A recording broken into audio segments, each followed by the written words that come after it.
Bien, hola, ¿cómo están todos? Muy buenos días, espero que se encuentren muy bien. En esta ocasión les saluda Mariela Ceballos, especialista legal de la Intendencia Nacional de Prevención y Asesoría INPA de la SUNAFIL. En esta ocasión vamos a abordar un tema bastante importante que es el nuevo régimen laboral agrario. Para ello yo he traído para ustedes esta presentación donde vamos a compartir acerca de los derechos y obligaciones que tiene el empleador de este régimen especial. Y pues si ustedes, trabajadores, me están escuchando de este régimen y quieren conocer acerca de sus derechos, cuáles son los nuevos cambios con esta nueva normativa, por favor, participen en esta conferencia, compartan mi información para que todos podamos entender y saber acerca de nuestros derechos y también nuestras obligaciones como empleados. Ahora procedo a presentarles mis diapositivas. Les voy a mostrar.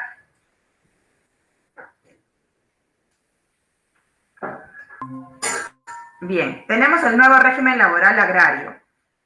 Gracias a todos por las personas que me están escuchando. Vamos a dar inicio entonces a esta conferencia. Primero tenemos que conocer la base normativa, cómo nosotros hemos desarrollado esta presentación, en base a qué normativas, cuáles son las que vamos a ir analizando y revisando pues los nuevos cambios que tenemos, ¿no? La ley 31087 es la ley que ha derogado la ley 27360. Recientemente, el año pasado, pues nace esta nueva normativa, ¿no? Y básicamente es la que ahora se está rigiendo. Luego tenemos la ley 31110, que es la ley del régimen laboral agrario, que es la que está, pues básicamente aplicándose actualmente sobre los incentivos para el sector agrario, riego, agroexportador y agroindustrial. Luego tenemos el decreto supremo 005-2021 MIDAGRI, que es el decreto supremo que aprueba el reglamento de la ley 31110 de la ley de régimen agrario, y tenemos el decreto supremo 06-2021 TR, que es el decreto supremo que aprueba el reglamento de negociación colectiva y condiciones mínimas de trabajo de la ley 31110. Entonces, estas son las normativas que estamos haciendo nosotros uso justamente para esta capacitación o para este webinar. Bien, tenemos también ¿desde cuándo está vigente la ley 31110? Esta es una pregunta bastante frecuente que estamos recibiendo a través del aplicativo SUNAFIL Responde y también a través del convenio que tenemos con el Ministerio de Trabajo a través de líneas telefónicas. Básicamente, la vigencia inicia desde el 1 de enero del 2021. Bien, entonces, todos los trabajadores que se encuentren reconocidos en el régimen agrario, pues gozan ya de estos derechos. Esto es desde el día siguiente de la publicación en el Diario Oficial del Peruano. Bien, entonces se encuentra vigente a partir del 1 de enero del 2021, o sea, hace 4 meses, ya está vigente. Periodo posterior a la derogación de la ley 27360 y previo a la vigencia de la nueva ley 31110.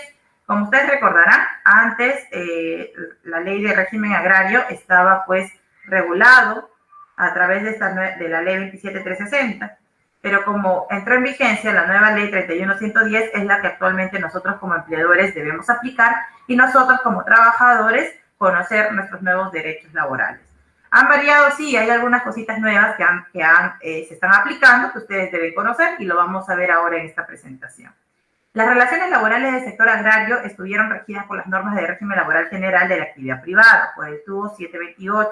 Así como las disposiciones normativas establecidas tanto en las gratificaciones y en la CTS del régimen general, así como cualquier otro beneficio aplicable. Empleadores y trabajadores pudieron pactar acuerdos de adelanto de remuneración que permitiesen a los trabajadores conservar liquidez económica frente a la derogación 27360. Como ustedes pueden apreciar en esta lámina, los trabajadores del régimen agrario van a tener derecho a las gratificaciones, al tema de la CTS, ¿no? Siempre se les ha otorgado, no es que con esta nueva ley es que recién se les vaya a dar este derecho, siempre ha existido. ¿Qué trabajadores van a pertenecer al régimen laboral agrario? Otra pregunta bastante frecuente que estamos recibiendo, porque básicamente consulta si es que los trabajadores del régimen agrario, todos, la parte administrativa, también se les tendría que aplicar o no se les tendría que aplicar, ¿no? Entonces, eso es una de las preguntas también bastante frecuentes que estamos nosotros recibiendo y que es importante que también podamos aclararlo, ¿no? Luego tenemos Luego tenemos aquí disgregando, ¿no? Cuáles son las actividades que se van a aplicar como régimen agrario. Tenemos, pues, las personas naturales o jurídicas que desarrollan cultivos y o crianzas, personas naturales o jurídicas que realicen actividad agroindustrial, siempre que utilicen principalmente productos agropecuarios fuera de la provincia de Lima y la provincia constitucional del Callao. Los productores agrarios excluyentes, aquellos organizados en asociaciones de productores, siempre y cuando cada asociado de manera individual no supere 5 hectáreas de producción. Personas naturales y o jurídicas que desarrollen actividades agroindustriales de cultivo de palma aceiterada y palmito. Bien, como ustedes pueden observar, serían pues los empleadores que pueden desarrollar estas actividades para que puedan aplicarse tal vez en el régimen agrario.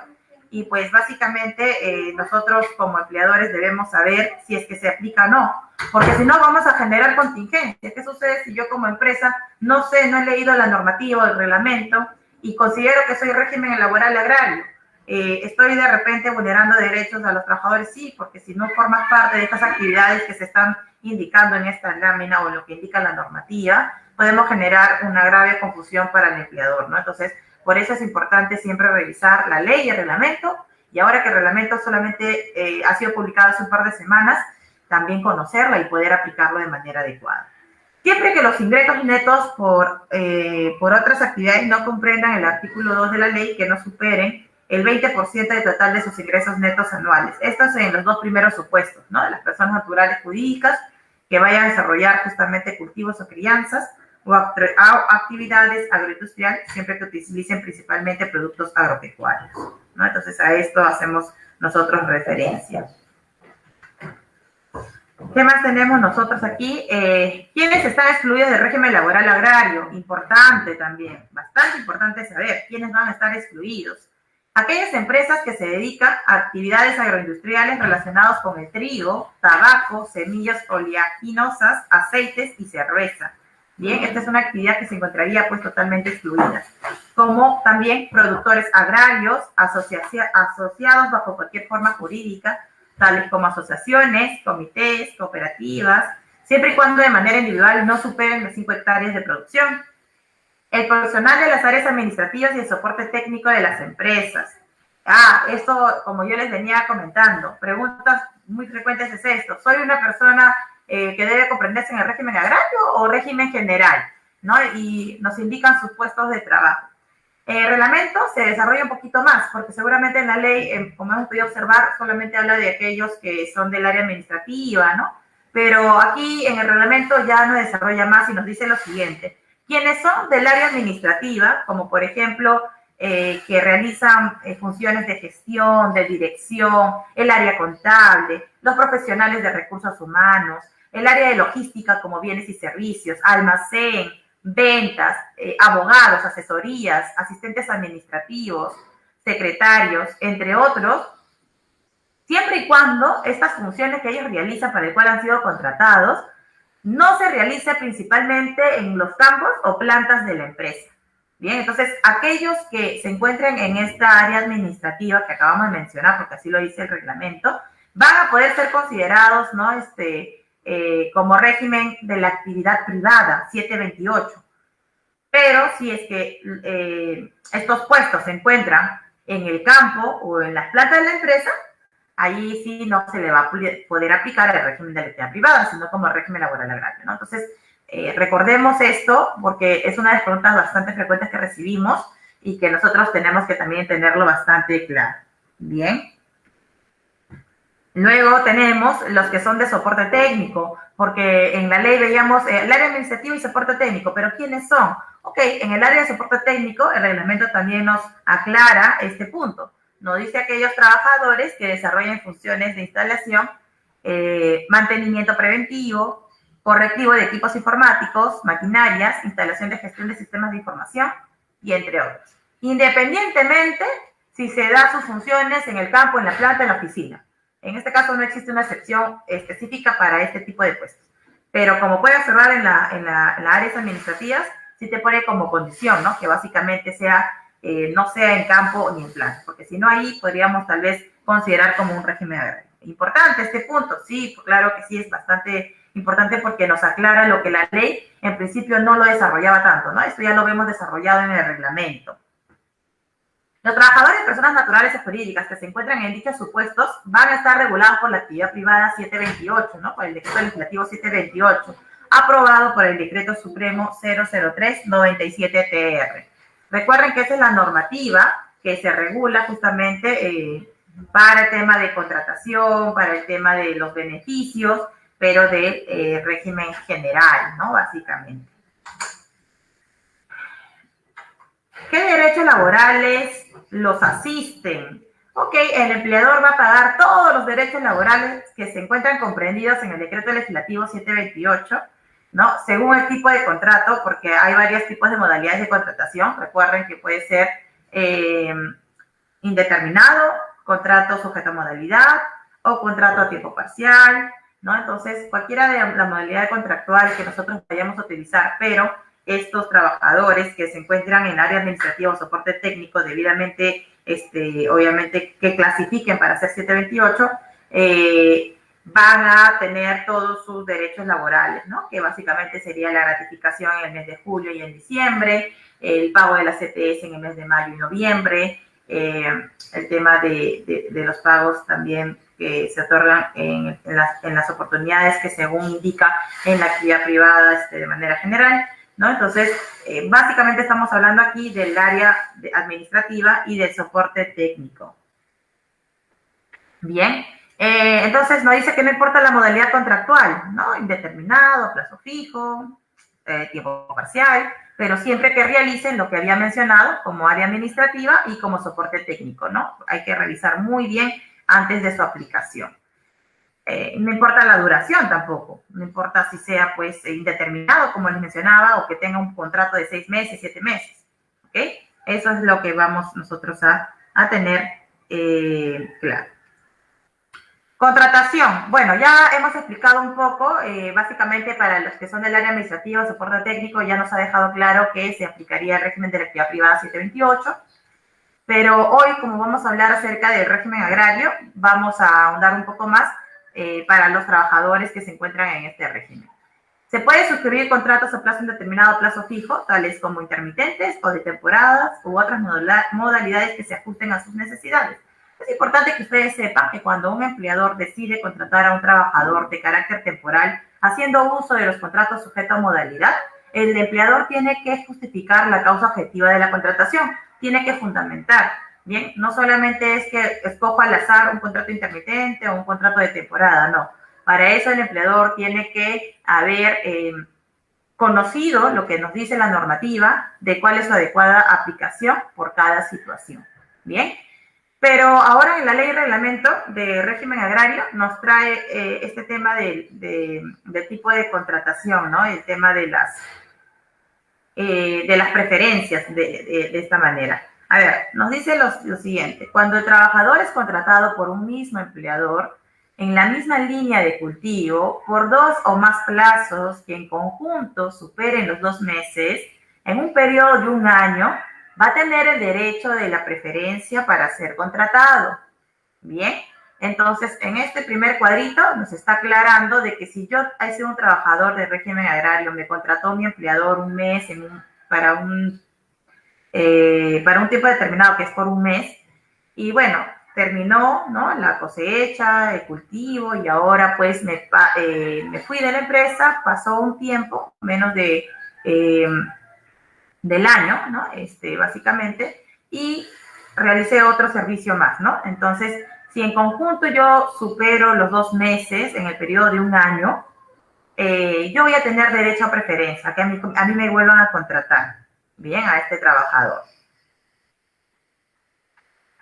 Cuando el trabajador es contratado por un mismo empleador, bajo la modalidad de contrato intermitente o contrato temporada, que son los tipos de contrato sujeto a modalidad, temporales básicamente, 2 veces consecutivas o no consecutivas, tienen derecho a preferencia en la contratación si el empleador requiere contratar en las siguientes temporadas. Bueno, en el primer cuadrito nos hablaba que sea en un periodo mayor de 2 meses, ¿no? Que no supere el año, y ahora nos habla aquí que si me contrataron, tuvieron una modalidad de contratar de manera temporal, ¿no? Utilizaron el contrato intermitente y luego me contrataron como temporada. Si ha sido consecutiva, 2 veces consecutivas o no consecutivas, ya tengo derecho también a la preferencia. Cuando el trabajador es contratado por distintas empresas vinculadas entre sí para actividades estacionales bajo la modalidad de contrato de temporada que en conjunto cubran un año completo de servicios, tendrán derecho también a la contratación de preferencia. Bien, para cualquiera de las empresas que requiera contratar personal de las siguientes temporadas. Entonces hay un tema de derecho de preferencia, a pesar que son 2 empleadores o 2 centros de trabajo totalmente distintas, tendrán también este derecho de preferencia. Cuando el trabajador es contratado por el mismo empleador, bajo la modalidad de contratos de temporada, por lo menos 2 temporadas en un mismo año, de manera consecutiva o no consecutiva, para prestar servicios en cultivos diversos cuya estacionalidad conjunta va a cubrir todo el año. Tiene derecho preferencial en la contratación si el empleador requiere contratar personal en las siguientes temporadas. Bien, entonces esa es la manera de poder nosotros verificar el tema de la preferencia en la contratación. Igualmente, estos temas están también ubicados en nuestro reglamento. Básicamente, esto es una extracción de lo que nos dice la normativa. Bien. Contrato de trabajo, preferencia de contratación. El derecho de preferencia de contratación se va a ejecutar considerándose lo siguiente: la cantidad de personal que se requiere en cada oportunidad de contratación, que las labores sean idénticas o similares, que la extinción del vínculo laboral no se haya producido por una conducta o capacidad del trabajador. Esto es importante, ¿verdad? Porque vamos a tener, sí, preferencia de contratación, pero sí tenemos que tener presente que si a mí me han desvinculado en una empresa porque he cometido una falta grave, he abandonado, de repente me fui sin justificar, sin haber presentado mi carta de renuncia, hice un abandono de trabajo, no vayamos a creer que el empleador nos pueda considerar y que podamos aplicar esta parte de la normativa, porque la norma nos está dejando clarísimo que si el trabajador, por temas de capacidad o conducta, ha sido desvinculado, no tendría pues este derecho de preferencia. Luego también tenemos las labores que sean idénticas o similares o cantidad de personal. Ok, también es importante saber esto, ¿no? Porque podría utilizar el tema de las contrataciones de manera temporal, sí, pero tenemos que verificar también el tema de los trabajadores que están laborando en mi empresa de manera permanente, ¿no? Porque recordemos que en toda empresa no puedo estar contratando pues a todos de manera temporal. Yo como empleador tengo que también tener cierto porcentaje de capacidad de tener personal a plazo indeterminado de manera permanente, ¿no? Porque justamente mi actividad, si es agrario, es porque siempre voy a realizar esa actividad. Entonces, no podemos creer que el 100% de tus trabajadores todos vayan a ser de manera temporal. Muchísimo cuidado con ello. Bien. El empleador no puede incurrir en prácticas discriminatorias. Obviamente, esto es para el régimen agrario, para cualquier sector. El tema de la discriminación está totalmente prohibida. Recuerden que es un derecho fundamental ser tratados por igual, ¿verdad? Entonces, la discriminación está totalmente prohibida por el color, por el tema de raza, sexo, si eres hombre, si eres mujer, si eres religioso, de repente cristiano, testigo de Jehová o ateo, u opinión, ahora el tema de la opinión política, por ejemplo, origen social, afiliación sindical, condición económica, porque de repente tienes alguna deuda con Infocor o con alguna entidad bancaria, eso también sería un tema de discriminación. Si te separan por alguna de estas condiciones, ¿verdad? O te excluyen de este proceso de selección. Entonces, eso está totalmente prohibido, y si es que se verifica que hay un tema de discriminación, es una infracción muy grave, ¿bien? Y eso es lo que se tiene que recordar. Cuando la cantidad de personal requiere sea menor al número total de trabajadores con derecho preferencial de contratación, el empleador va a tener que aplicar criterios totalmente objetivos, los cuales se va a basar en el tema del desempeño, la experiencia, la antigüedad, la prontitud de respuesta a la convocatoria. A ver, lo que sucede es que sí, si bien la norma me está exigiendo a mí como empleador que dé preferencia a los trabajadores que ya trabajaron para mí, ¿no? O se dedican en esta actividad en otros centros de trabajo que hacemos lo mismo, o nos dedicamos a esta actividad del agrario, también yo como empleador, pues, si yo mando o comunico a mi trabajador que le voy a dar este derecho de preferencia para que trabaje conmigo y mi trabajador no me responde en un plazo estimado también, porque la norma estipula un plazo, luego no vaya a indicar al trabajador que no le dieron el derecho de preferencia. Por eso es importante saber, ¿no? Entonces, si se me ha presentado una oportunidad para trabajar en esta empresa que se dedica al régimen agrario, también tienes que saber que tu obligación es responder, ¿no? Tener una respuesta dentro de un plazo de 15 días. Y si no respondo, pues después no voy a poder reclamar de que no me han dado el derecho de preferencia, porque el empleador va a poder acreditarlo, ¿no? Y luego ya sería pues un tema de responsabilidad propia de la persona que estaba interesada, ¿no? Es importante también saber eso. A ver, sobre el contrato de trabajo y preferencia de la contratación, aquí les hemos traído un esquema para que podamos comprender de manera bastante dinámica, ¿no? De cómo se va a llevar el tema de la contratación. Aquí tenemos, por ejemplo, el contrato, el empleador primero va a convocar. Él va a hacer una convocatoria antes de iniciar pues, su actividad a todos los trabajadores que de repente han trabajado antes con él, ¿no? Que han estado en su planilla antes. Y que obviamente por un tiempo hemos estado inactivos y ahora vamos a volver a realizar estas actividades, ¿no? Entonces, aquí lo que vamos a ver es que va a comunicar, va a convocar a los ex trabajadores, ¿no? Dentro de los 15 días anteriores del inicio de la prestación del servicio, para ver si es que ellos están de acuerdo y puedan, pues, reincorporarse, ¿no? En mi centro de trabajo. Así que van a tener 15 días para yo tener una respuesta. Vencido el plazo de los 15 días y vaya que hemos tenido, pues, la aceptación de parte de este trabajador o ex trabajador, entonces puedo realizar, ¿no? Ya de manera física o tal vez virtual, ¿no? El inicio. Si es que no hubiera un acuerdo, la comunicación de trabajador o trabajadora se va a dirigir al domicilio fiscal de la empresa. ¿Qué pasa si se comunica su negatividad de prestar el servicio? Entonces, si es que el trabajador no respondió mi convocatoria, ¿no? Básicamente de poder darme una respuesta si quiere trabajar conmigo, ¿no? Este derecho de preferencia que le estoy dando porque la norma me exige, entonces caduca el derecho a la preferencia de contratación del trabajador y en este caso, para adquirir nuevamente este derecho, el trabajador o trabajadora deberá cumplir con los supuestos de preferencia de contratación que hemos visto hace un instante, ¿no? Entonces, igualmente, el empleador quedaría pues a la libertad de contratar después de haber cumplido lo que le exige la propia normativa en cuanto al régimen agrario. Bien, entonces eso es lo que tenemos que tener presente o recordarlo. Bien, o recordarlo. La convocatoria del empleador va a precisar la fecha de inicio de la prestación de servicio. En el momento de que comunica el trabajador, sí debe dejar claro, ¿no? La fecha desde el inicio que se va a dar esta prestación.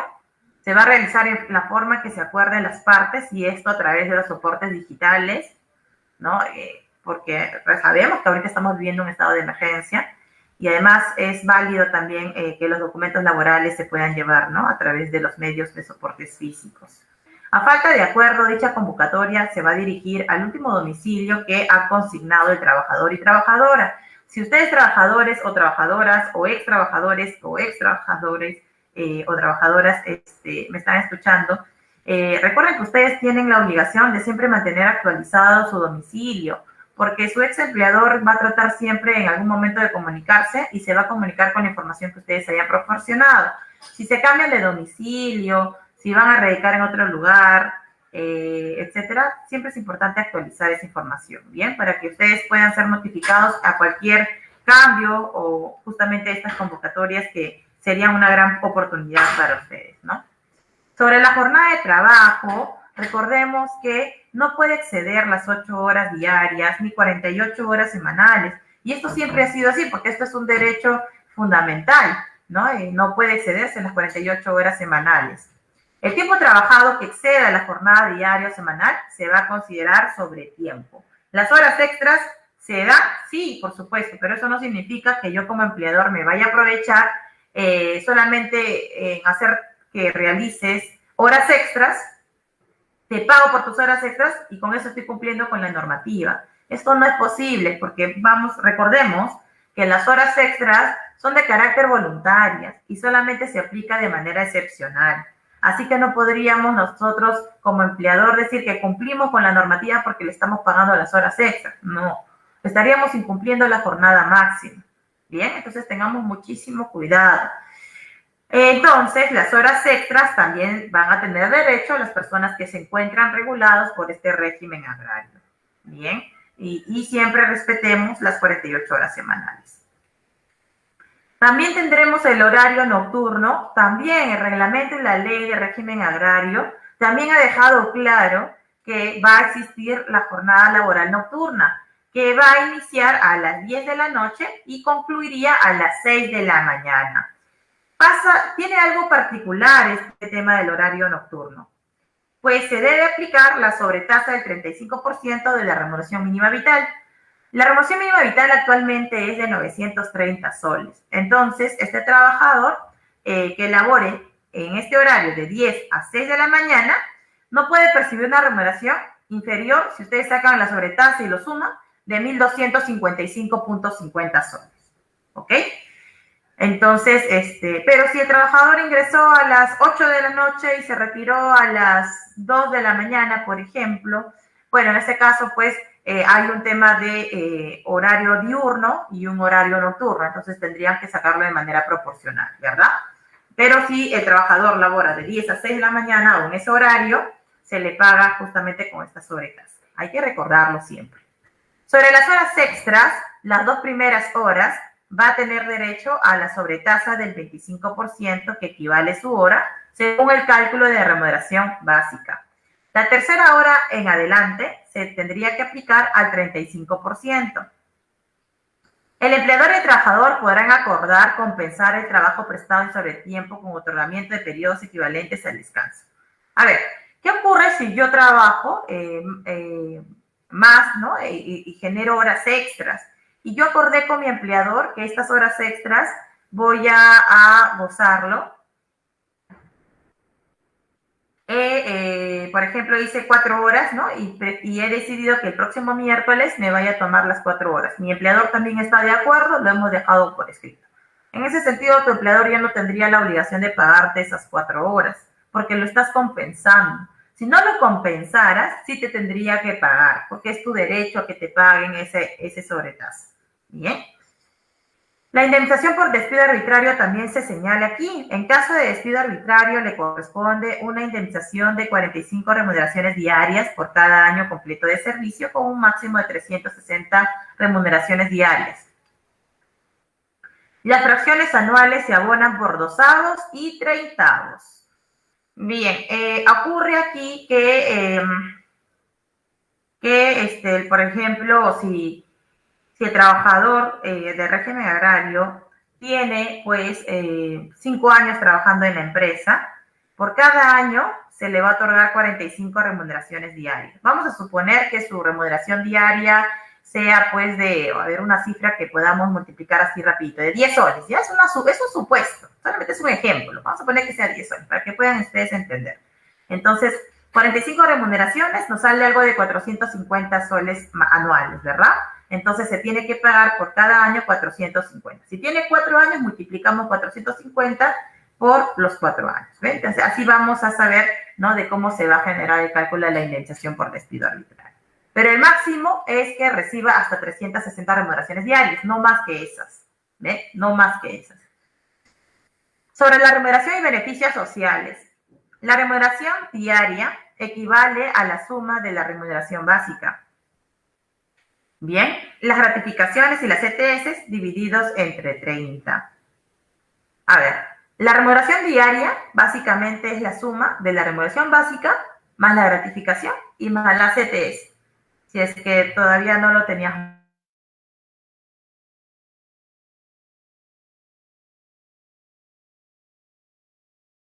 Bien, la normativa nos ha señalado la separación en porcentajes respecto a estos beneficios sociales.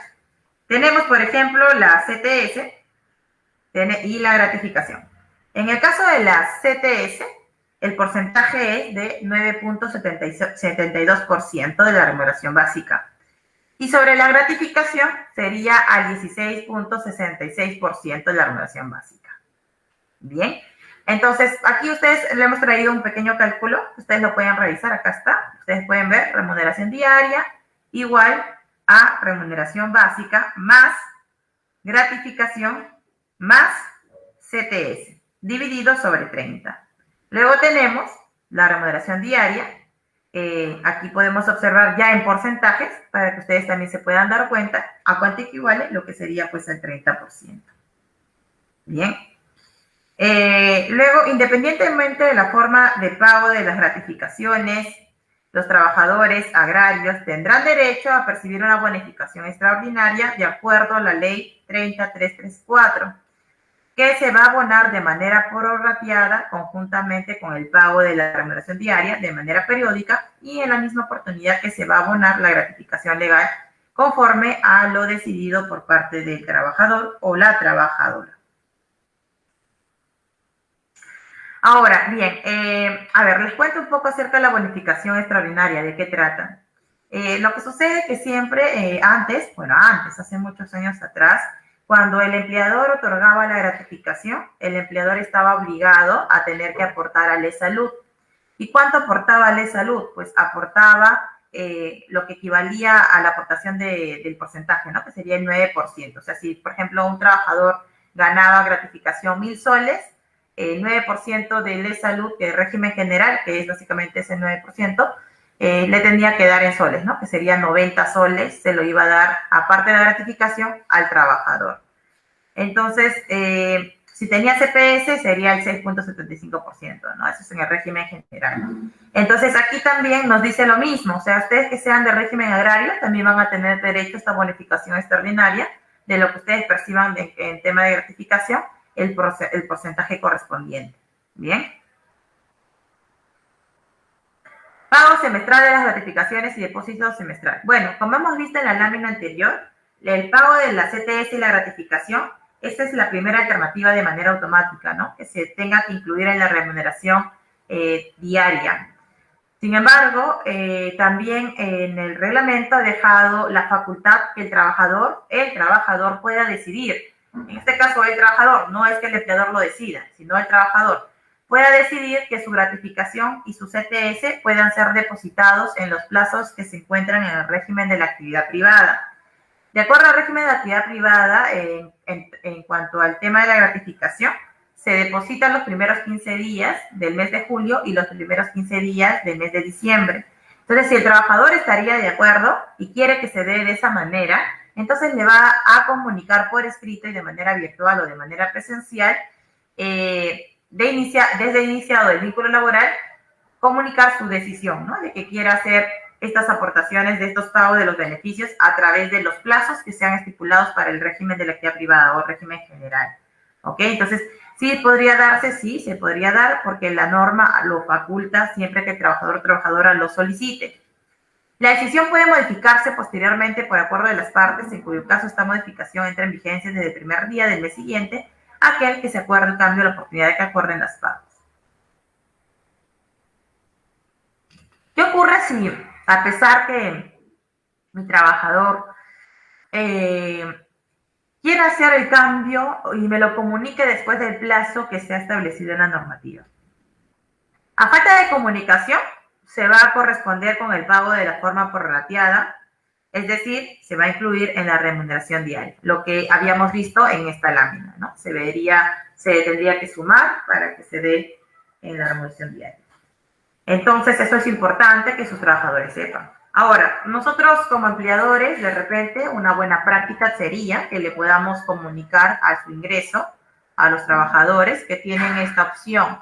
Si ellos están de acuerdo, que lo presenten dentro de los 5 días hábiles, ¿verdad? Para que también se trataría pues de un tema de apoyo, ¿no? Para estos trabajadores. Explicarles un poco acerca también de este derecho, de esta facultad. Hablemos del beta, ¿ok? La bonificación especial por trabajo agrario. Este es un concepto que es otorgado por el trabajador o trabajadora agrario independientemente de su monto de la remuneración. Esta bonificación no tiene carácter remunerativo, se ha considerado como un concepto no remunerativo y por lo tanto no ingresaría para el cálculo de los beneficios sociales. La beta se paga con la periodicidad mensual. Sin embargo, el empleador y el trabajador podrían acordar por escrito, a través de los soportes digitales o de manera presencial, que el pago se realice de manera prorrateada conjuntamente con el pago de la remuneración diaria. Bien, así que podría ser mensual o si no, con la remuneración diaria. ¿A cuánto equivale la remuneración mínima, la bonificación especial por trabajo agrario, que sería el ETE? ¿A cuánto equivale? Pues equivale al 30% de la remuneración mínima vital. Bien, equivale al 30% de la RMB, que es del 930, al 30%. Los trabajadores que elaboren menos de 4 horas diarias en promedio a la semana reciben la beta, pero de manera proporcional, por supuesto. Bien, entonces esto está a cargo del empleador, lo asume el empleador, pero recuerden que esta bonificación es no remunerativa. Para el pago de beta se computan los días laborados, los días efectivamente elaborados. En consecuencia, los días no laborados serán descontados de manera proporcional. También son computables los días de descanso semanal, los días feriados, solamente por excepción estarían pues computados, ¿no? El tema del descanso semanal, los días feriados, los días de descanso vacacional y los días de suspensión de la relación laboral con pago de remuneración, que serían las licencias con goce de haber, por ejemplo. Lo que no ingresaría, por ejemplo, es que un trabajador faltara, ¿no? Injustificadamente, y en este caso sí no estaría pues computado, ¿no? Para el tema del beta. Sobre la asignación familiar. También tienen derecho los trabajadores del régimen agrario a la asignación familiar, que equivale al 10% de la remuneración mínima vital y se va a abonar, y bueno, la ley sí lo ha contemplado, que la asignación familiar sería de manera proporcional por los días trabajados cuando corresponda. ¿En qué situaciones vamos a considerar que a pesar que el trabajador se ausente en el centro de trabajo, vaya a recibir también y no se encuentre afectado con el tema de la asignación familiar? Por ejemplo, los días de licencia de maternidad, que son 98 días, o porque tiene un descanso médico que no supere los 60 días al año, o la suspensión de la relación laboral que esté relacionado a la continuidad del pago de la remuneración por parte del empleador, o los días de huelga, también, obviamente las que sean declaradas de manera legal, y otras que se devenguen según remuneraciones en un procedimiento calificado por el tema de despido. Los días que no se consideren tiempo trabajado se deducen a razón de un 30avo. En el supuesto que no te encuentres comprendido en una de estas excepciones y has faltado y no has podido justificar tu falta, en ese sentido sí te procederán a descontar de manera proporcional sobre este derecho o este beneficio sobre la asignación familiar. Bien, hablemos ahora del descanso vacacional. El descanso vacacional es un derecho laboral que le corresponde a trabajador, trabajadora, y se va a regular a través del decreto legislativo 73 y su reglamento. ¿Cuánto tiempo tienen las personas que son del régimen agrario el tiempo para el tema del uso de sus vacaciones? Pues tendrán 30 días de vacaciones, lo cual van a ser remuneradas y además se va a poder aplicar en lo que resulte aplicable otros conceptos remunerativos, ¿no? Entonces, son de 30 días.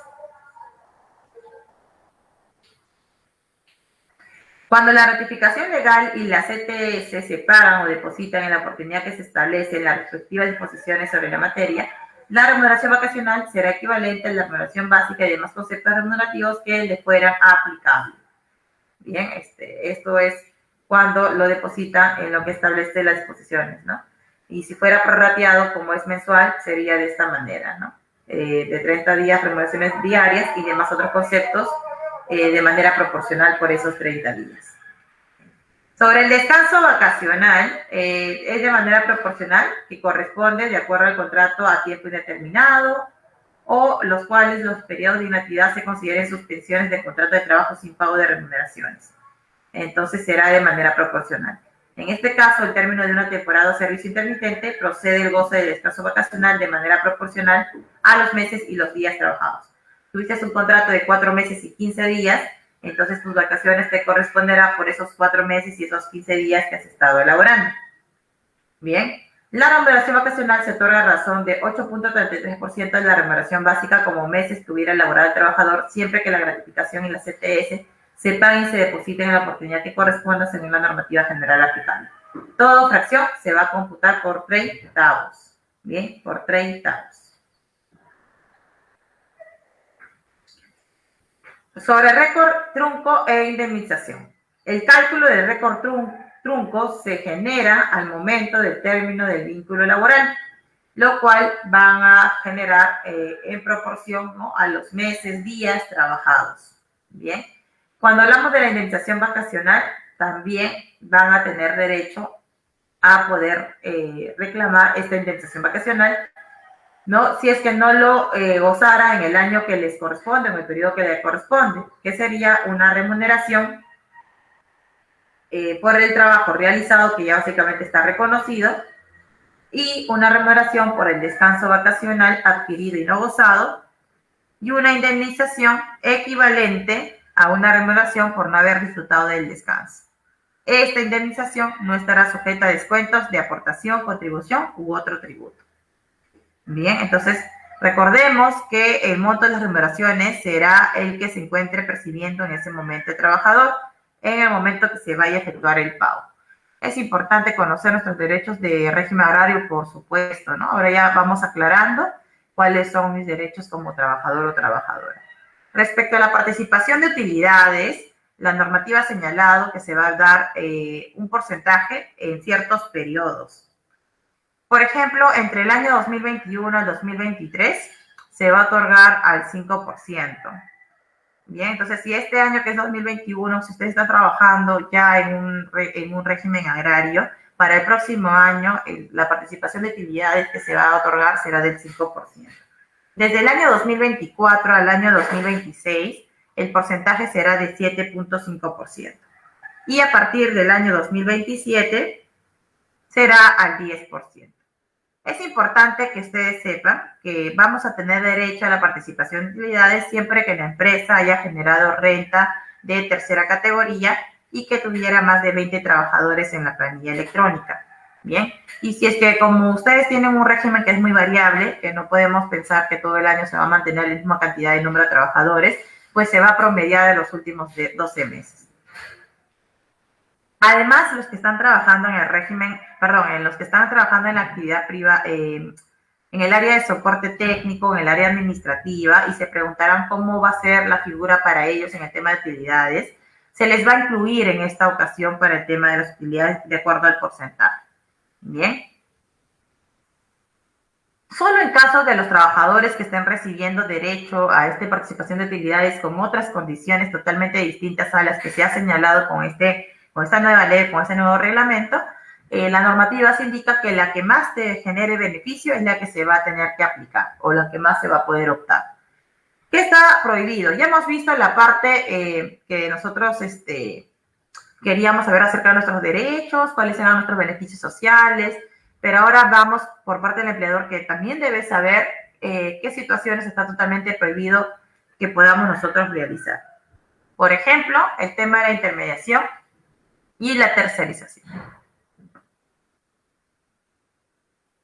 Los empleadores de este régimen de la actividad privada se encuentran totalmente prohibidos a que puedan utilizar la intermediación laboral y tercerización de servicios, que básicamente es utilizar trabajadores de otra empresa para que sean destacados a su empresa y puedan realizar este servicio. Eso está totalmente prohibido, ¿no? Entonces, lo que se busca es promover la contratación directa. Así que si ustedes conocen alguna empresa de régimen agrario que no está contratando directamente, sino contrata a otra empresa para que destaque a sus trabajadores y puedan realizar las actividades propias del régimen agrario, eso está totalmente prohibido, estaría incumpliendo con las normativas. Quedan exceptuados la intermediación laboral de servicios temporales y la intermediación laboral de servicios complementarios o altamente especializados. A ver, les comento un poco acerca de esto.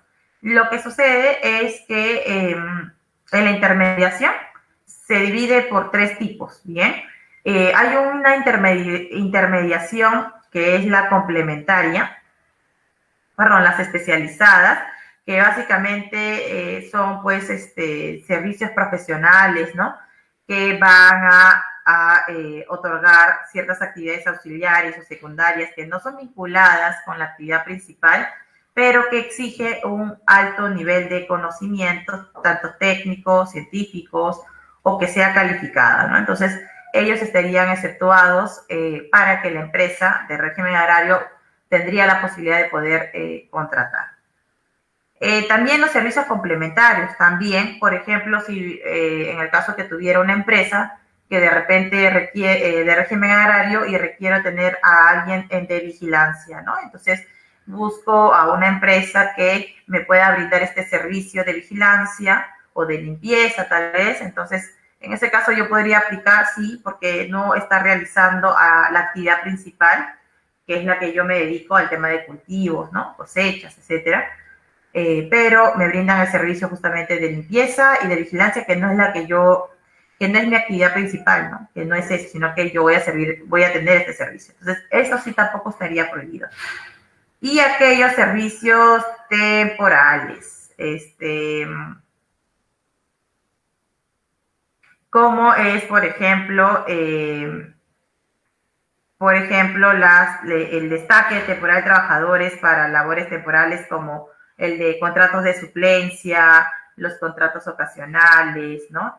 En ese sentido, sí tendríamos que estar tendríamos que revisarlos y debemos cumplir con los porcentajes que están limitados en esta ley, ¿no? Que sería del 20%. Entonces tenemos que nosotros recordar esto, que está totalmente prohibido recurrir a la intermediación y a la tercerización. Bien, como ustedes pueden observar, está totalmente prohibido. Ahora, eso es lo que nosotros tenemos que verificar. Los que son ya saben, ¿no? Los altamente especializados estarían exceptuados, pero son los que tenemos que tener presentes. Prohibición del trabajo infantil. Bueno, en nuestro país, el Perú, está pues básicamente dentro de los convenios internacionales y tenemos que fomentar de que erradicar el trabajo de menores de 18 años. Así que en esta actividad de régimen agrario está totalmente prohibido contratar menores de edad. Las únicas personas que pueden trabajar para esta empresa es básicamente mayores a 18 años. Bien, tienen que ser mayores de 18 años. Se prohíbe el trabajo de niños, niñas, adolescentes en las actividades antes mencionadas. Bien, está totalmente prohibido. Si por ahí alguien hace una denuncia, que conoce un caso, por favor háganla, porque lo que se busca de manera conjunta es que podamos erradicar el trabajo infantil. Vamos a hablar acerca de las condiciones en materia de seguridad y salud en el trabajo. Los empleadores estarán obligados a garantizar condiciones de trabajo dignas y seguras a favor de sus trabajadores y trabajadoras. Así que va a haber aspectos referentes al traslado a los centros de trabajo, que sería la movilidad, la que debe facilitar el empleador, la alimentación, la atención de emergencias, los servicios higiénicos adecuados y obviamente dignos para el ser humano, lugares destinados a su disfrute. Cuando corresponda, de acuerdo a la ubicación del centro de labores, a la duración de la jornada y la posibilidad de acceder a los referidos servicios, así como la implementación de las condiciones de salud e higiene adecuadas. Es importante que el empleador recuerde esto y que deba cumplir con la normativa, ¿bien?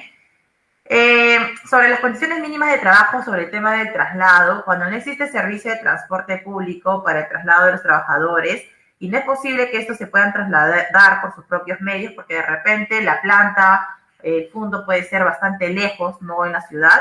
En este caso, el empleador es quien va a garantizar de manera directa o a través de terceros el transporte para su personal.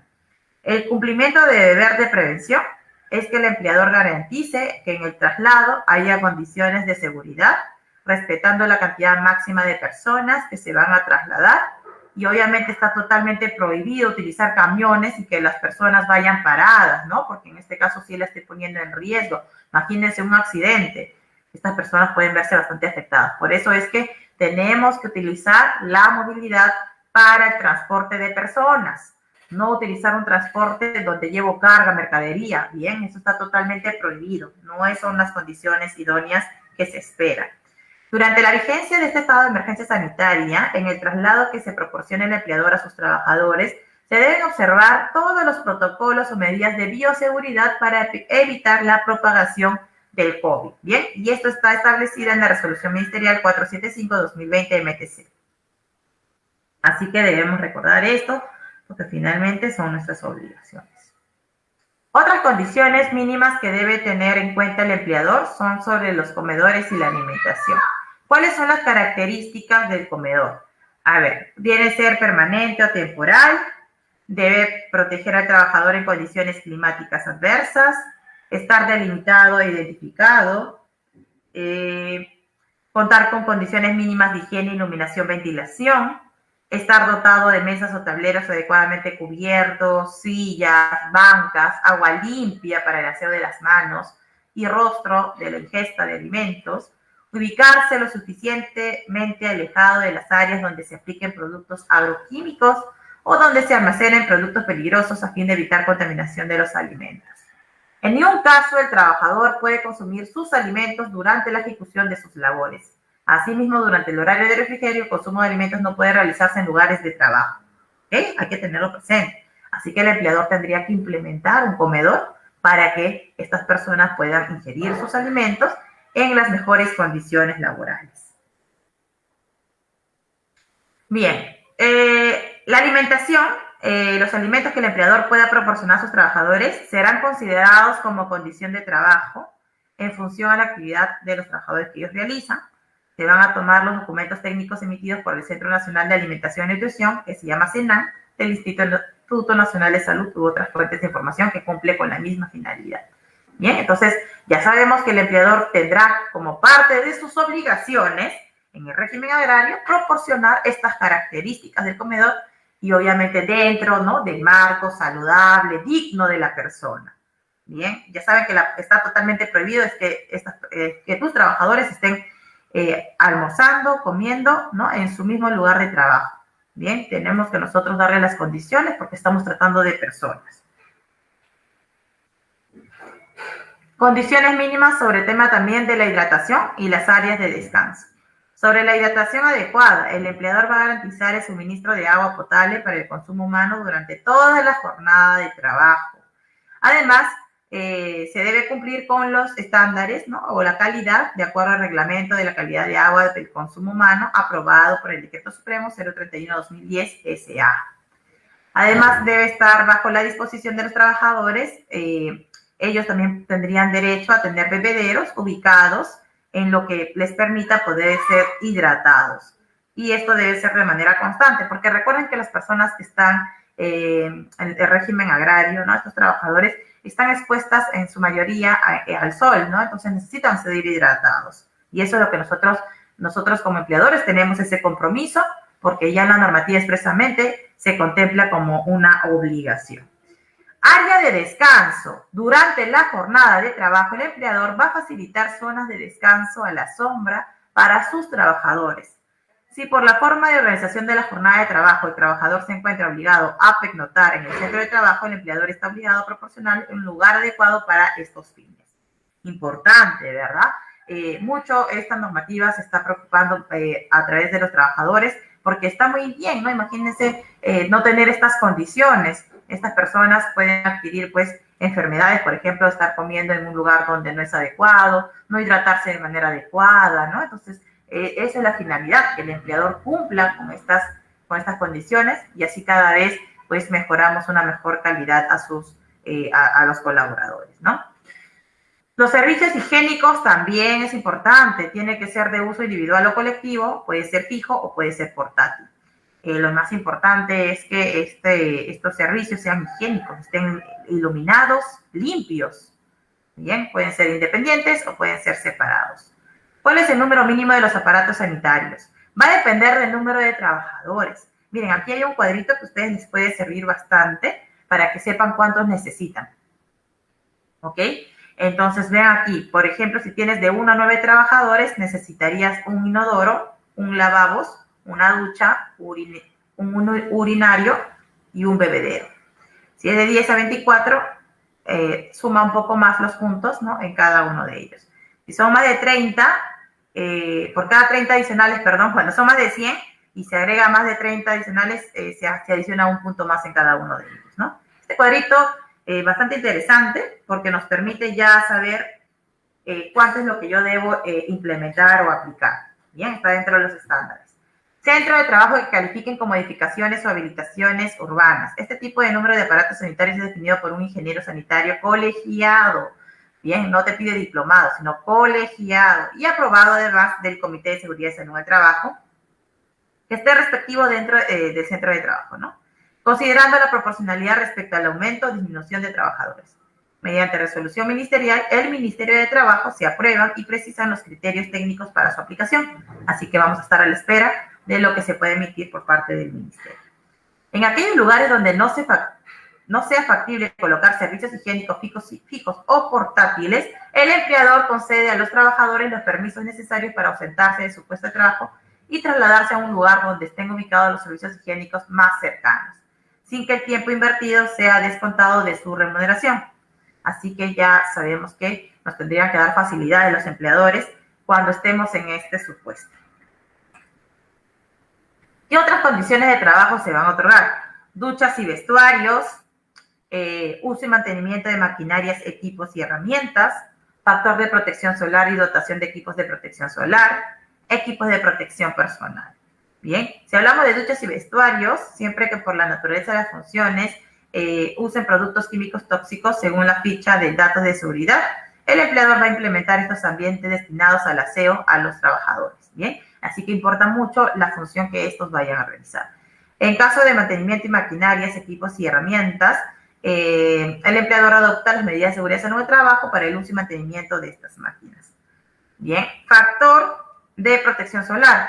Por la naturaleza de las funciones, si estén expuestos de manera prolongada ante el sol, el empleador establece las medidas necesarias para controles de riesgo y pues le tendría que otorgar de repente algunas condiciones, ¿no?, para que no esté tan expuesto, ¿no? Entonces tiene que dar algunas medidas necesarias para poder controlar el riesgo de la exposición solar. Equipo de protección personal, cuando el empleador, luego de cumplir con la jerarquía de controles, a efectos de eliminar o reducir el riesgo, va a otorgar estas condiciones, ¿no? Estás en un lugar bastante riesgoso, seguramente te puede dar los equipos, como por ejemplo botines, guantes, ¿no?, gorros, etcétera.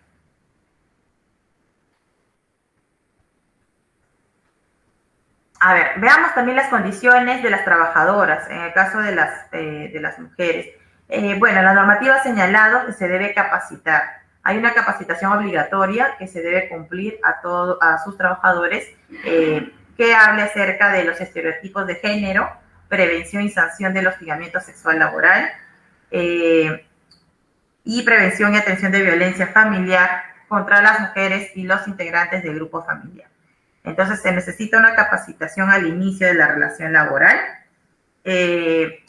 También que sea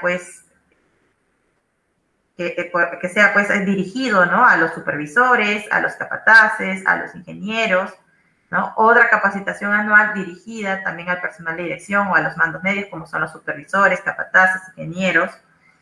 Otra capacitación anual dirigida al personal del área de recursos humanos o quien a sus veces al Comité de Intervención del Hostigamiento Sexual y los demás involucrados sobre la investigación y sanción del hostigamiento sexual, ¿no? Entonces es importante también conocerlo. Los trabajadores comprendidos en la aplicación de la ley gozan de adecuada y efectiva protección contra el acto de hostigamiento sexual. Hay una ley que se llama 27942, donde los empleadores ya deben haber implementado, ¿no?, ya su comité, y que en caso de que tuvieran actos de hostigamiento sexual laboral, deben iniciar el procedimiento. Entonces, el régimen agrario no es ajeno a esta ley, ¿no? Entonces, todos de manera conjunta vamos a radicar si conocemos un acto de hostigamiento sexual laboral. Por eso es importante las capacitaciones para poder sensibilizar al personal. Está totalmente prohibido el tema de discriminación remunerativa entre varones y mujeres. Hay una ley que es la 3709. Esta ley básicamente lo que exige al empleador es que implemente, ¿no?, la igualdad salarial entre varones y mujeres. Para eso ellos van a tener que contar con un cuadro de categorías y funciones donde se especifique todos los puestos de trabajo y todas las funciones que éste vaya a desarrollar. Sobre las madres trabajadoras, ellas se encuentran protegidas contra el despido. El empleador va a proveer lactarios en los centros de trabajo, siempre que sean más de 20 trabajadores en edades fértiles, ¿no? Entre 15 a 49 años. Gozan del derecho al descanso pre y postnatal. Recuerden que la licencia de maternidad es de 98 días.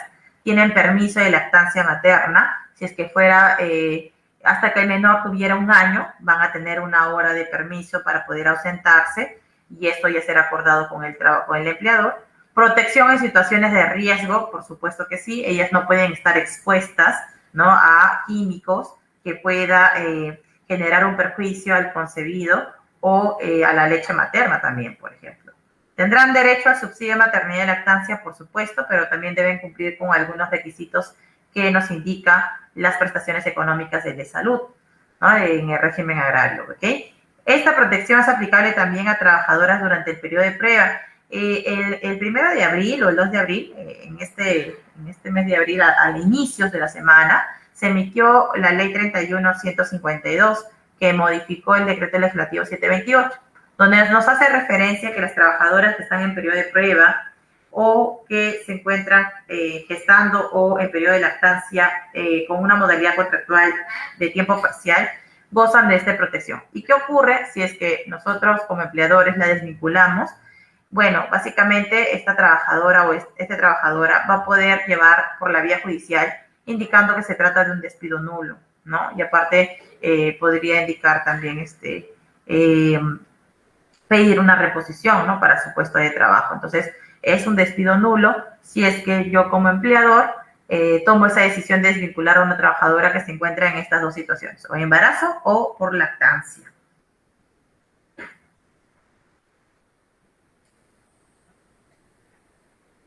Sobre los derechos colectivos, tienen totalmente el derecho de poder pertenecer o afiliarse, ¿no?, a un sindicato. Entonces ellos van a tener derecho a la negociación colectiva en ámbitos superiores a la empresa para afrontar a los trabajadores agrarios y de la agroexportación dificultades para ejercer este derecho de manera efectiva por la discontinuidad y estacionalidad de las actividades. Así que van a tener derecho a la negociación colectiva, ¿no?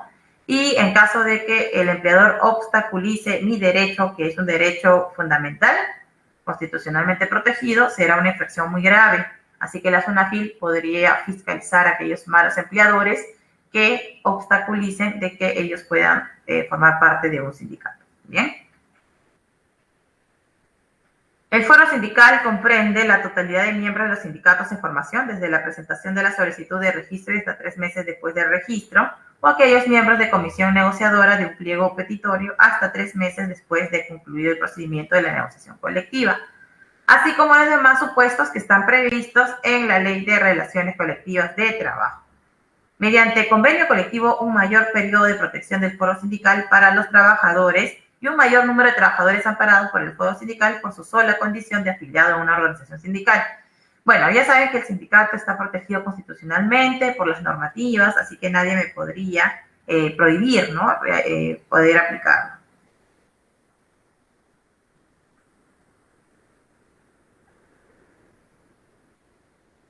Ok, sobre el seguro social de salud, los trabajadores que forman parte del régimen agrario como sus derechos habientes van a tener este seguro obligatorio, que es el seguro social de salud, para recibir la atención médica y para, en el caso de los trabajadores, puedan recibir inclusive las prestaciones económicas por el lucro cesante que se puede haber surgido por algún daño sufrido. Bien, entonces aquellas empresas que tengan declarados 100 o más trabajadores y su nivel de ventas sea superior a 1.700 UIT, entonces desde el año 2021 hasta el año 2022 realizarán el depósito del 7%. Si eres del año 2023 al 2024, sería un depósito del 8%. Y del 2025 en adelante sería del 9%.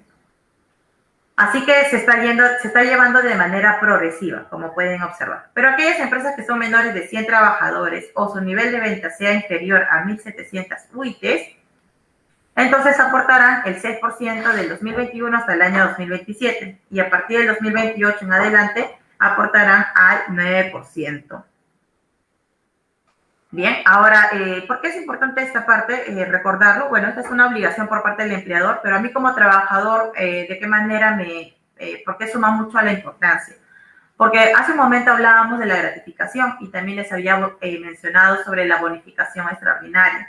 Entonces, esta bonificación extraordinaria en cuanto a los porcentajes se va a llevar en base a estos cuadritos. Entonces, dependiendo de la situación en la que se encuentre su empleador, ustedes aplicarían, ¿no? Por ejemplo, si es que mi empleador tiene más de 100 trabajadores y su nivel de venta supera los 1.700 UIT, entonces mi bonificación extraordinaria hasta el 2022 sería del 7%. Bien, entonces nos vamos a situar según lo que corresponda.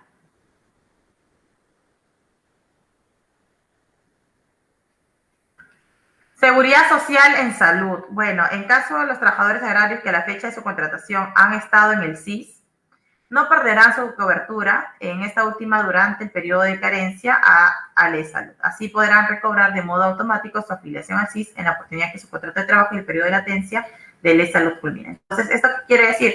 Que si algunas personas tenían el SIS y al momento de ingresar a esta empresa de régimen agrario y por obligación el empleador tiene que cubrir o pagar el de salud, porque esa es una obligación del empleador que lo cubre, te dice básicamente que al culminar de repente la relación laboral, de manera automática se te va a activar el SIS, ¿no? Entonces de eso no te preocupes, porque muchas personas preguntan justamente esto, ¿no? Porque de repente tienen mayor acceso a los SIS, ¿no? Etcétera, etcétera. Entonces, pero igual el empleador no puede dejar de cumplir, de aportar a la salud, ¿no? Entonces, hay una solución para esto, sí. Entonces, cuando culmine la relación laboral, de manera automática se activa tu SIS. Sobre la SSTR, que es el seguro complementario de trabajo de riesgo, solamente aquellas actividades desarrolladas en el sector agrario agroindustrial que constituyan labores de alto riesgo van a ser cubiertas por la SSTR, y esto lo cubre también el empleador. El empleador está en la obligación de cubrir la SSTR. Por ninguna razón el trabajador lo cubre o es descontado de su remuneración. Bien, entonces el SSTR otorgará una cobertura adicional a los que laboren en el sector agrario. El Ministerio de Salud determinará cuáles son estas labores que constituyen de alto riesgo. Y finalmente, ya para ir culminando con este régimen agrario, que ha sido bastante interesante conocer tanto mis obligaciones como empleador y mis derechos como trabajador, veamos la parte de fiscalización, nuestra competencia como SUNAFIL. Bueno, cuando un trabajador o un ex trabajador o el sindicato o un tercero ha podido verificar o tiene evidencias que estamos frente a un incumplimiento de las normas laborales o en materia de seguridad y salud del trabajo, tendrán el derecho de poder denunciar. Actualmente las denuncias lo hacen a través de la página web de la SUNAFIL. En realidad, la página o el aplicativo es bastante sencillo de completar. No requieres contar con un abogado para que hagan por ti la denuncia. Lo puedes hacer desde tu celular, desde una tablet, de una laptop, una computadora, ingresando a la página www.go.pe/SUNAFIL, y ahí vas a tener la opción de hacer las denuncias. Realizas tu denuncia y posteriormente se genera una orden de inspección. Cuando ya se genera la orden de inspección, hay un plazo de 10 días para poder, ya asignando un inspector, para que pueda iniciar sus actuaciones inspectivas, que máximo va a tener de 30 días hábiles, ¿no? Máximo, para poder realizar sus actuaciones inspectivas. Bien, y si es que quiere prorrogar por un tiempo más, podría prorrogar por otros 30 días más. Pero para eso el inspector tendría que justificar la razón de su ampliación. Las actuaciones inspectivas pueden ser la visita, ¿no?, al centro de trabajo, las comparecencias, corroboración de datos, pero también va a dar medidas inspectivas, que básicamente son advertencias, requerimientos, ¿no? Si se trata de una denuncia por temas de seguridad y salud en el trabajo, la normativa no señala que en ningún caso esto puede exceder más de 30 días hábiles. Y en caso que hubiera un accidente que haya ocasionado la muerte del trabajador o de la trabajadora, en este caso el procedimiento no puede ser más de 10 días hábiles. Bien, entonces eso es lo que nosotros tenemos que saber. Ahora, sí, yo entiendo este procedimiento. Ustedes deben saber que hay unos plazos que están establecidos, ¿no? Y que son estas etapas que el inspector de trabajo va a actuar. Estas etapas son las del inspector. La fiscalización laboral comprende dos procedimientos, el inspectivo y el sancionador. Entonces, donde ustedes conocen respecto a la actuación del inspector, es básicamente este procedimiento que estamos observando. Finalmente termina con un informe o con un acta. El informe básicamente se va a dar cuando el inspector o la inspectora no ha podido verificar con certeza que existe un tema de incumplimiento. Entonces se emitirá un informe y procederá a archivarse el caso. En el tema del acta de infracción es porque el inspector o la inspectora ha podido verificar que hay un tema de incurrencia de incumplimiento de las normas laborales o en materia de seguridad y salud en el trabajo. ¿Cuáles son las modalidades de actuación inspectiva? Comprobación de datos o antecedentes, la casilla electrónica, que si yo denuncio, podré aperturar y registrarme como trabajador para saber cómo va mi procedimiento. Si soy el empleador, si tienes la obligación de aperturar tu casilla electrónica, porque a través de ese medio se te va a notificar si estás inmerso en un procedimiento. También habrá visitas inspectivas en los centros de lugares de trabajo, por supuesto, y habrá comparecencias. Como estamos en un estado de emergencia sanitaria nacional, se va a privilegiar que todo esto se lleve a través de los soportes digitales o informáticos. Bien, así que también se puede realizar a través de esos medios. Como les había mencionado, el fin de las actuaciones inspectivas se dará a través de un informe si es que no se puede advertir ninguna infracción. Y si es que sí hemos advertido una infracción porque hemos detectado que existen derechos sociolaborales que se han incumplido, pues entonces se emitirá lo que es el acta de infracción. Bien, el acta de infracción. Bueno, veamos las multas. Como ustedes pueden observar, de frente nos ha llevado a las infracciones graves y muy graves, así que no hay infracción leve. Veamos, ¿no?, que en el caso que el régimen agrario o el empleador del régimen agrario no proporcione el traslado al centro de trabajo, la habilitación del comedor, la alimentación e hidratación adecuada, el área de descanso, el reglamento de las negociaciones colectivas y todo lo que hemos mencionado en esta conferencia se le va a sancionar como una infracción grave y además por la cantidad de números de trabajadores que han sido afectados. Tenemos también situaciones como infracciones muy graves. Ejemplo, comportamiento fraudulento del empleador para no configurar el supuesto de los artículos números 4 de la ley 31110. Por ejemplo, no haber realizado convocatoria de trabajadores en atención al derecho de preferencia de su contratación. Usar fraudulentemente la figura de tercerización laboral como sola provisión de personal, incumpliendo los requisitos que se han establecido en la normativa. Entonces, como ustedes pueden observar, esto podría ser calificado como una infracción muy grave. Sobre la escala de multas, lo vemos graficado con la última modificación del Decreto Supremo 08-2020-TR. En este caso, viendo el régimen que tuviera el empleador, en este caso podría ser NOMIPE, tal vez, o pequeña microempresa, se les va a multar según el régimen que si se ha registrado en el Ministerio de Trabajo, sería microempresa o pequeña empresa. Si no lo están, serían como una NOMIPE.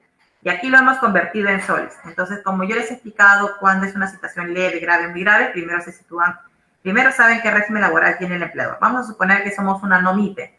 Sé que yo no les he otorgado el comedor porque yo tenía que habilitar el comedor, no hay puntos de bebederos, etcétera.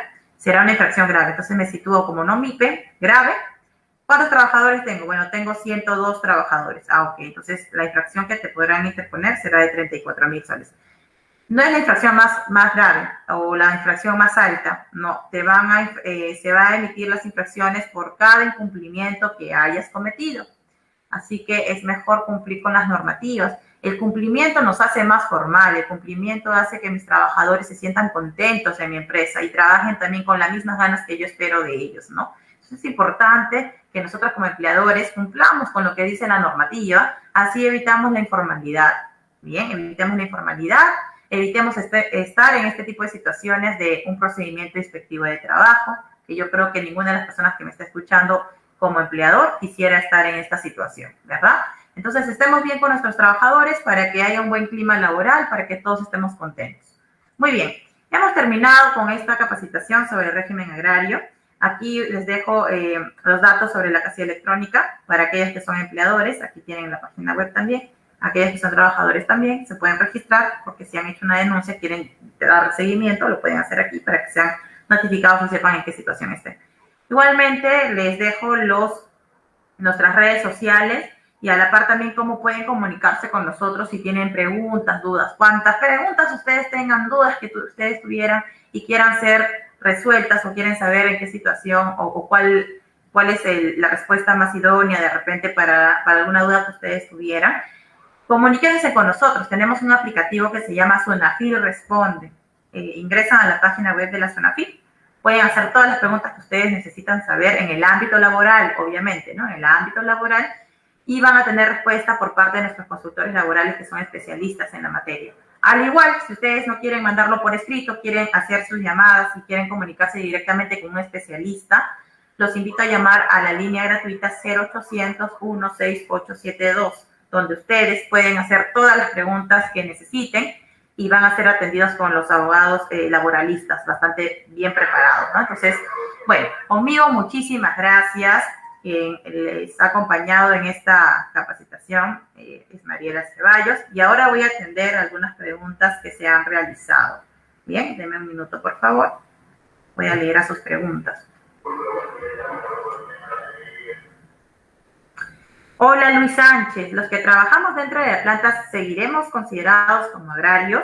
Bueno, Luis, habíamos explicado en nuestra presentación que va a depender, porque habíamos visto que la normativa nos habla de un régimen, del área administrativa y aquellas que son de soporte técnico. Depende en cuál de los dos tú te encuentres, y si eres del área administrativa, nos decía la normativa que se va a aplicar al régimen general si es que tu prestación de servicio como área administrativa no está en el campo, ¿no? Entonces, o en el campo. Entonces, si es así, se aplica el régimen común, el 728.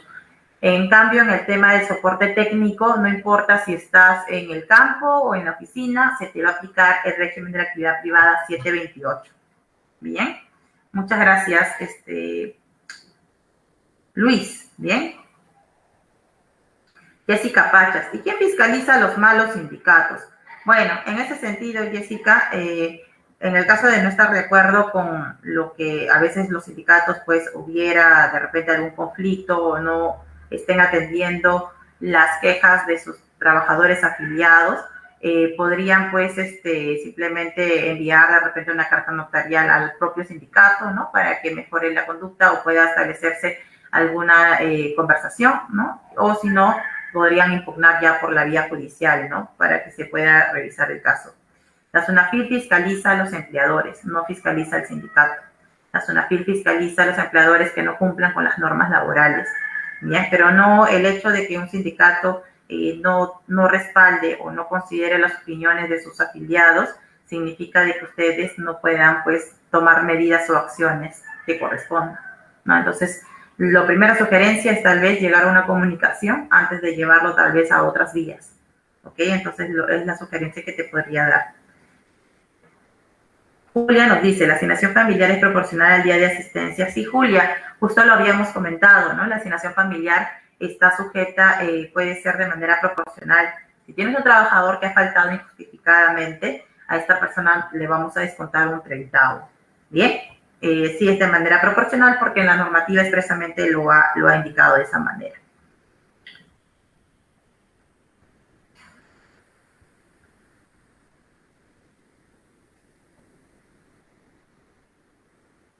Hilda Lavado, le tengo que enviar un aviso de convocatoria al trabajador a su domicilio. Hola Hilda, muy buena tu pregunta, y justamente la norma nos señala que sí, o sea que el empleador está en la obligación de comunicar al domicilio donde el trabajador haya, pues, registrado, ¿no? A ustedes como empleadores. Por eso yo resaltaba la importancia de que los trabajadores tengan que comunicar a sus empleadores si se cambiaron de domicilio, porque como es bastante, no es continuo tal vez en algunos casos esas actividades de régimen agrario y ustedes van a estar cambiando de domicilio, entonces su empleador va a querer comunicarse justamente en aplicación de darles el derecho de preferencia de la contratación, ¿no? Entonces es importante que nosotros comuniquemos, que informemos, y para que el empleador así pueda llegar con ustedes, ¿no? Entonces, a tu pregunta, el empleador sí estaría obligado a comunicar en el domicilio que figure para que indicarle sobre esta convocatoria de derecho de preferencia para la contratación. Bien, bueno, son todas las preguntas que he tenido para poder resolverlas. Espero que hayamos aclarado este tema importante porque ha habido una modificación bastante relevante y pues espero que les haya podido servir. Muchísimas gracias, hasta una próxima oportunidad. Sigamos cuidándonos y tomando las medidas pues para evitar el tema de contagio del tema de COVID. Un abrazo a todos, muchísimas gracias, muy buenas tardes.